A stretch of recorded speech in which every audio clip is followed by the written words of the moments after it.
আপনাদেরকে বললে বিশ্বাস করবেন কিনা জানি না। আমার কাছে আমেরিকা থেকে এক প্রশ্ন আছে, ওনারা প্রশ্ন করছে যে আমি বলছিলাম বউদেরকে বেশি গয়নাকাটি দিবেন না। 2 নাম্বার হলো বর্তমান যুগে মেয়েদেরকে অনেক বেশি কাবিন দিবেন না। 3 নাম্বার হলো সুন্দরী মেয়ে দেখে বিয়ে করবেন না।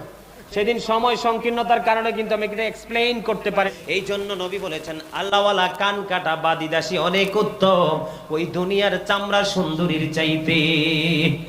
যদি ওই মেয়েটা সুন্দরী হয় তার মধ্যে আল্লাহ রাসূলের প্রেম নাই, ওই মেয়েটা যদি ধনী হয় তার মধ্যে আল্লাহ নবীর প্রেম নাই, দ্বীনের শিক্ষা নাই, ওই সুন্দরীকে ঘরে তুললেন না।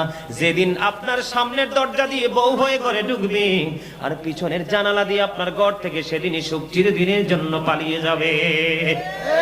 যেমন সাপের বিষ দাঁত লাগলে যেমন মানুষের শরীরে পচন্দরে বিষাক্ত হয়ে যায়, বর্তমান সমাজে বাংলাদেশে এমন এরকম বিষাক্ত অসংখ্য নারী আছে বন্ধু, এদেরকে বেছে বেছে বিয়েতে বন্ধু বউ করে নিতে হয়। বন্ধু তুমি বড় লোকের বেটিও পাইলা না, তুমি টাকাওয়ালাও পাইলা না, কিন্তু মেয়েটা আল্লাহওয়ালা, তুমি তাকে ঘরে বউ করে নিয়ে আসো। কারণ এই ঘরে বউ আসতে দেরি, তোমার ঘরে আলো ছড়াইতে দেরি হবে না। ছেলের বাবার ডান চোখ কানা কেন, বামটা কি কানা হইতে পারে না? ছেলের বাবার ডান চোখ কানা আমি এই জন্য বন্ধু বলেছি, দেখবেন প্রত্যেকটা ছেলের বাবা বিয়ে যখন করে বউ ঘরে তুলতে যায় সবাই খোঁজে নামাজি, কিন্তু বন্ধু নিজের মেয়ে শপিং কমপ্লেক্সে চলে গেছে, পেন্সিল শো, ঠোঁটে লিপস্টিক, পায়ে আলতা, কপালে টিপ দিয়ে চুলগুলো বন্ধু বাতাসের সাথে এলোমেলো ভাবে বন্ধু উঠতেছে। মেয়ে চলে গেছে শপিং কমপ্লেক্সে, মেয়ে ঘুরে বন্ধু বেপরদাশীল ভাবে, আর ছেলের জন্য বউ খুঁজে বন্ধু নামাজি। এখন আপনারা বলেন, একজনের বাবা, একটা বাবার মেয়ে আর একটা বাবার বউ, আর একটা বাবার মেয়ে আর একটা বাবার বউ, প্রত্যেক আপনাদেরকে বললে বিশ্বাস করবেন কিনা জানি না। আমার কাছে আমেরিকা থেকে এক প্রশ্ন আছে, গত বছর দৌলতপুরে, এই যে মিজান, ওই যে তোমাদের দৌলতপুরে মহিলাদেরকে নিয়ে ওয়াজ করছিলাম, বুঝছেন, মানে মহিলাদেরকে আমি বলছিলাম ওয়াজে বলেছিলাম আমাদের কুমিল্লা দৌলতপুর বিশাল প্রোগ্রাম, সেই প্রোগ্রামে আমাকে নারী সংক্রান্ত বিষয় আলোচনা করতে দেওয়া হয়েছিল। তখন আমি বলছিলাম যে বর্তমান যুগের নারীদেরকে আমাকে কিন্তু তখন কিন্তু এটার জন্য কিন্তু মানে ওরা কিন্তু খুব ক্ষিপ্ত হয়ে আমার কাছে এই বিষয় সম্পর্কে আলোচনার জন্য জোর দাবি জানিয়েছেন। তোমরা যারা মিডিয়ার লোক আছো এটাকে একটা আলাদা টপিক আকারে নিয়ে নিবা। ওনারা প্রশ্ন করছে যে আমি বলছিলাম বউদেরকে বেশি গয়নাকাটি দিবেন না। 2 নাম্বার হলো বর্তমান যুগে মেয়েদেরকে অনেক বেশি কাবিন দিবেন না। 3 নাম্বার হলো সুন্দরী মেয়ে দেখে বিয়ে করবেন না। সেদিন সময় সংকীর্ণতার কারণে কিন্তু আমি এটা এক্সপ্লেইন করতে পারি নাই, মানে ব্যাখ্যা করতে পারি নাই। তা আজকে আমার এই মুহূর্তে নবীর জীবনী আদর্শ দিয়ে যেহেতু ওয়াজ আমাকে প্রশ্ন করেছেন, ওনারা আমেরিকা থেকে জানতে চেয়েছেন, আমার একজন ভক্তর কাছে এসেছেন, ওনারা এসে মেয়েরা, সুন্দরী মেয়েরা এসে আমার এক ভক্ত ওনাকে ধরছে, আমরা জানি আপনি হুজুরের সাথে একটা ভালো একটা গুড কমিউনিকেশন আছে, আপনার মাধ্যমে আমরা হুজুরের কাছে মেসেজ দিতে চাই, এই যে আমরা সুন্দরী হয়েছি এটা কি আমাদের অপরাধ না? হুজুর কেন বললো এখনকার ছেলেরা তো গয়নাকাটি দিবে না, বিয়েতে কাবিন দিবে না, আমাদেরকে বিয়েও করতে আসবে না, কারণ আলেমদের প্রতি এখনকার যুবকদের অনেক বেশি প্রেম ভালোবাসা। এটা তাদের বক্তব্য, আমেরিকার বক্তব্য। আজকে আমি এই মাহফিল চট্টগ্রাম মাঝির ঘাটের মাহফিলের থেকে তাদেরকে মেসেজটা দিতে চাই। ওই মেয়েটা সুন্দরী কি, সে সুন্দরী, সে ধনী, কিন্তু আল্লাহওয়ালা ফরেজগার কি, সে সুন্দরীও ধনী বাবার দুলালি এবং কি আল্লাহওয়ালা ফরেজগার। ওই মেয়েকে আপনি ইচ্ছে মতো সোনা দেন, গয়না দেন, কাবিন দেন, সে কখনোই সেই সোনা গয়না কাবিনের দিকে তাকাবে না, তার সব সময় নজর থাকবে তার স্বামীর দিকে। জোরে জোরে সুবহানাল্লাহ। তার সব সময় নজর কোথায় থাকবে? তার স্বামীর দিকে। কারণ যে নারীরা স্বামীর জন্য অপেক্ষা করে, স্বামী বাহিরে কাজ করতেছে, আমার স্বামী কখন ঘরে আসবে, আমি তার একটু সেবা কখন করব, সেই নারী, সেই স্ত্রী হলো মুমিনা। জোরে জোরে বলেন না সুবহানাল্লাহ। আর যে স্ত্রীর কাছে শুধু টাকা পয়সা ধন দৌলতরাই বড়, স্বামীর পরিশ্রমটা বড় না, সে কখনো 100% মুমিনা হতে পারে না।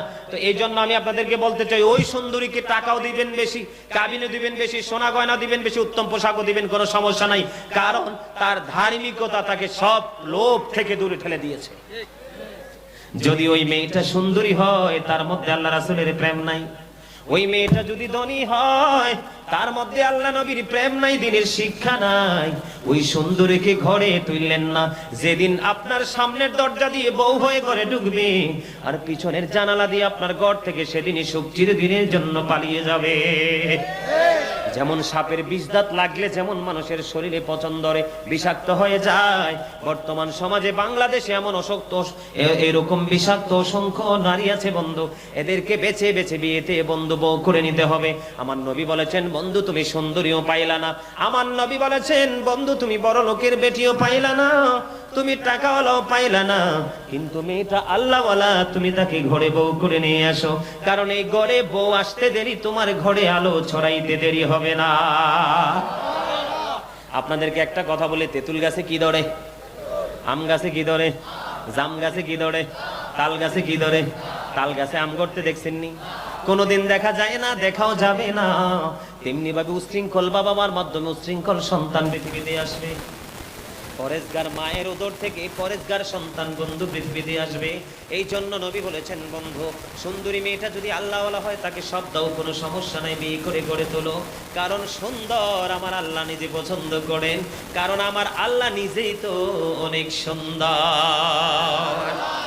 কিন্তু যে মেয়েটা সুন্দরী কিন্তু আল্লাহওয়ালা না, তার মধ্যে নবী রাসূলের প্রেম নাই, কোরআন হাদিসের আইন নাই, ইসলামের প্রতি প্রেম নাই, ওই মেয়েকে ঘরে তুললে আপনার কি হবে? ছেলের জীবন হয়ে যাবে ধ্বংস, মা বাবার বন্ধু সুখের জীবন পুরোপুরি নিশ্চিহ্ন হয়ে যাবে। এই জন্য নবী বলেছেন আল্লাহওয়ালা কান কাটা বাদিদাসী অনেক উত্তম ওই দুনিয়ার চামড়া সুন্দরীর চাইতে। সুবহানাল্লাহ বলেন না? এখন তো আমরা বাবারা এত কমার্শিয়াল, আমি বলি তো সব সময় যে ছেলের বাবার ডান চোখ কানা। ছেলের বাবার কোন চোখ কানা? ডান চোখ। সবাই বলেন, একটু সবাই বলেন, এটা একটু মুখস্থ করে যান। এই কথার এই পয়েন্টটা এটা একটু ফাইন্ড আউট করে আপনার মেন্টালিটিতে সেট আপ দিতে হবে। ছেলের বাবার কোন চোখ কানা? ডান চোখ কানা। বলে হুজুর কেন? ছেলের বাবার ডান চোখ কানা কেন? বামটা কি কানা হইতে পারে না? ছেলের বাবার ডান চোখ কানা আমি এই জন্য বন্ধু বলেছি, দেখবেন প্রত্যেকটা ছেলের বাবা বিয়ে যখন করে বউ গড়ে তুলতে দেয় সবাই খোঁজে নামাজি, কিন্তু বন্ধু নিজের মেয়ে শপিং কমপ্লেক্সে চলে গেছে, পেন্সিল শো, ঠোঁটে লিপস্টিক, পায়ে আলতা, কপালে টিপ দিয়ে চুলগুলো বন্ধু বাতাসের সাথে এলোমেলো ভাবে বন্ধু উঠতেছে। মেয়ে চলে গেছে শপিং কমপ্লেক্সে, মেয়ে ঘুরে বন্ধু বেপরদাশীল ভাবে, আর ছেলের জন্য বউ খুঁজে বন্ধু নামাজি। এখন আপনারা বলেন, একজনের বাবা, একটা বাবার মেয়ে আরেকটা বাবার বউ, আরেকটা বাবার মেয়ে আরেকটা বাবার বউ, প্রত্যেকটা ঘরে ঘরে যদি বন্ধু নামাজি মেয়ে ঘরে তোলা যায়, প্রত্যেকটা ঘরে ঘরে নামাজি বউ অটো চলে আসবে। এই জন্য বলেছি ছেলের বাবার ডান চোখ কানা, বউ আনতে গেলে নামাজি, আর বন্ধু মেয়ের জন্য উদাসীনতা, এটা কখনোই শরীয়ত সম্মত নয়। বন্ধু নবী বলেছেন, নবীর জীবন থেকে যদি শিক্ষা নিতে হয়, নবী বলেছেন একটা কন্যার মালিক যে একটা জান্নাতের মালিক। হাদিস শরীফের ভাষাটা হলো বন্ধু ওই রকম। নবী বলেছেন তিনটা কন্যা সন্তান যেই বাবার, তার জন্য তিনটা জান্নাত বরাদ্দ, যেই বাবার দুইটা কন্যা সন্তান তার জন্য দুইটা জান্নাত বরাদ্দ। রাবি বলেছেন আমি একজনের কথা জিজ্ঞেস করিনি, যদি একজনের কথা জিজ্ঞেস করতাম আমার নবী একটা কন্যার বাবাকেও জান্নাতের ঘোষণা দিতেন। তাহলে মোটামুটি এই জায়গাটা ক্লিয়ার তো, বুঝতে পারছেন তো? আর এই জায়গা নিয়ে কথা বলা দরকার নাই তো, কথা বললে কিন্তু অনেক লম্বা কথা বলা যাবে, শেষ হবে না। সম্মানিত উপস্থিতি,